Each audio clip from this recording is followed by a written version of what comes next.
Hi friends, today we're going to hear a story called Curious George Plays Mini Golf by Margret and H.A. Ray. George and Steve were good friends. They liked to play games. Steve always had the high score. He always won.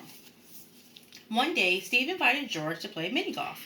This was a new game for George. He was curious. Maybe he could win this game. Steve hit the ball 1, 2, 3 times. Now it was George's turn. George took a big swing. His ball hit 2 trees. George swung his golf club many times to get a high score. George hit the ball again and again and again. It went all over the golf course. Golf was easy. George hit the ball as many times as he could. Finally, he hit it right into the hole.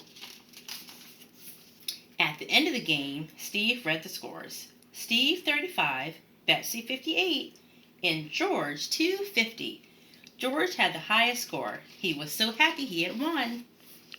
But George, in golf the lowest score is best, Betsy told him. I won the game, Steve said. George was surprised. How could a small number be better than a big number? George had an idea. He wanted to win in golf.